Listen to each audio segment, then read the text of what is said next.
जय हिंद दोस्तों, आपका आपके अपने चैनल फन नगर में स्वागत है। आज हम एक ऐसे व्यक्ति की वीडियो के साथ हाजिर हैं जिनका परिचय हमें देने की ज़रूरत नहीं है। आज वीडियो से आपको खुद परिचय मिल जाएगा।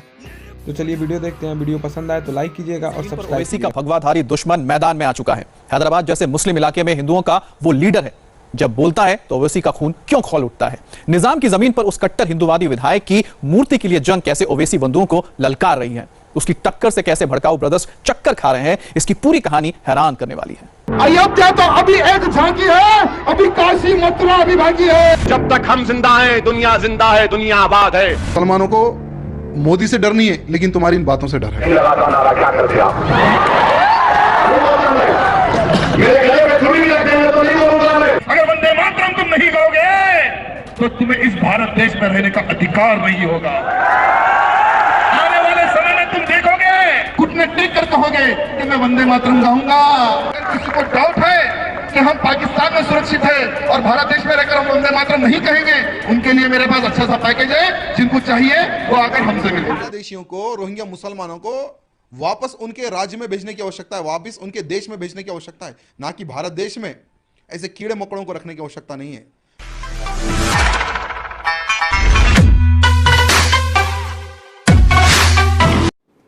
मेरे भाइयों, इस बार की शोभा यात्रा में हमने बिल्कुल ही एक बहुत बड़ी मस्जिद होती है, सिद्धंबर बाजार मस्जिद कहते हैं, हमारे क्षेत्र में बहुत बड़ी मस्जिद है। जैसे भाई साहब ने कहा है कि अगर हमारी शोभा यात्रा निकलती है तो पुलिस कमिश्नर, होम मिनिस्टर, ये लोग एक मीटिंग करते हैं और जितने भी जो मौलवी होते हैं, जितने भी जो मुस्लिम्स के जो नेता होते हैं, उनसे एक चर्चा करते हैं वो लोग। और उनको ये कहा जाता है कि रामनवमी के अवसर पर राजा सिंह शोभा यात्रा निकालता है, पता है आपको? उस दिन एक भी मुसलमान टोपी पहन के बाहर नहीं निकलना है। ऐसा गवर्नमेंट मीटिंग करके बोलती है। मेरे भाइयों, सरकार मीटिंग लेकर उन मौलवियों को, उन मुसलमानों को यह कहती है कि एक भी मुसलमान उस दिन टोपी पहन के बाहर न निकले। अगर निकला तो उसका जिम्मेदार वो खुद। तो रुको जरा, सबर करो, बोला धक्का बुक्की नहीं करने का, आराम से लेने का। शोभा यात्रा के दौरान जितनी भी जो मस्जिदें होती है, बहुत बड़ी बड़ी मस्जिदें होती है, बहुत बड़ी बड़ी मस्जिदें। कभी कभी जैसे 2 साल पहले शुक्रवार के दिन रामनवमी थी, नमाज पढ़ना बंद कर दिए, मस्जिदें खाली हो गई।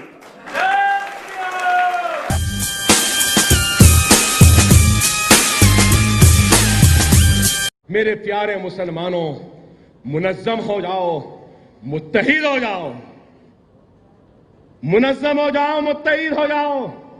नहीं मालूम ये आवाज कब तक तुम्हारे कानों में गूंजेगी। कल को ये आवाज बंद हो जाएगी तो फिर तुम्हारे हक की आवाज को बुलंद करने वाली अगर एक आवाज बंद हो गई तो तुम मायूस नहीं होना।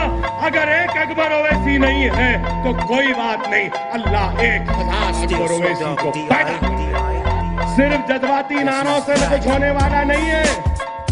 एक वक्त था तुम्हारा डिप्टी मेयर था इस शहर में, लेकिन आज यही शहर में बीजेपी का एमपी है।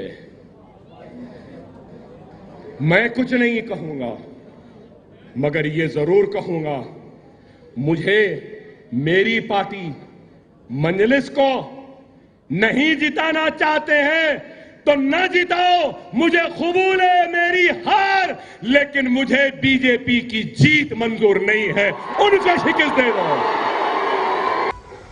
मेरे तमाम हिंदू भाई बंधुओं को आज मैं ये संदेश देना चाहूँगा कि हमारे छोटे साले भाई जो अकबरुद्दीन ओवैसी है, वो हमारे छोटे साले भाई है और आज फिर कुत्तों की भीड़ जमा करके उन्होंने फिर भोंका और भोंकते भोंकते राष्ट्रीय स्वयंसेवक संघ पे उसने कमेंट किया है, बीजेपी पे उसने कमेंट किया है।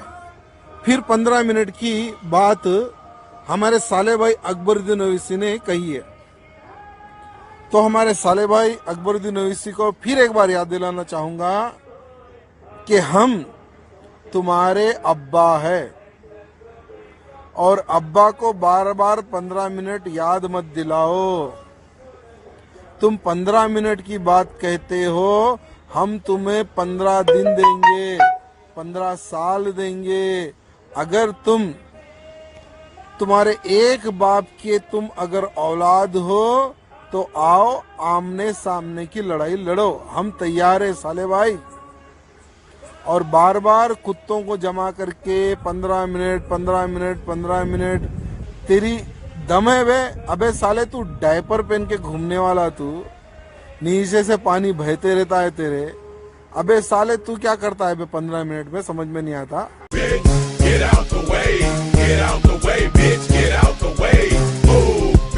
माशाल्लाह से हमारी आबादी तो इतनी बढ़ रही कि आरएसएस परेशान हो गई कि विश्व हिंदू परिषद का धर्म संसद हुआ तो वहां पर बोले 4 पैदा करो। खुद तो एक नहीं पैदा कर रहे, 4 पैदा करना कहते। और हमारे राष्ट्रीय स्वयंसेवक संघ पर कमेंट करता है, क्या कहता है कि आजकल राष्ट्रीय स्वयंसेवक संघ के लोग बड़ी चिंता कर रहे हैं हमारी जनसंख्या पर। बड़ा कुत्ता ओवैसी बोलता है। अच्छा, अगर नहीं पैदा हो रहे तो एक नहीं ऐसा नहीं, अगर नहीं पैदा कर सकते तो औरंगाबाद में एक पान की दुकान है। देखो आप कितना हंस रहे इम्तियाज जलील। वो पान की दुकान का नाम क्या है? तारा पान शॉप। तारा का जाके 5000 का पान खाओ, टन टनाटन फायदा होता। हम तो बगैर पान खाए माशाअल्लाह। आपके लिए 5000 का पान, औरंगाबाद का तारा पान शॉप का पान। क्या नाम है उनका उस्ताद का? हाँ, शरफू भाई पान बनाते। शरफू भाई का पान खाओ, उसमें उन्होंने जाफरान डालते दबा के, बेहतरीन शहद डालते।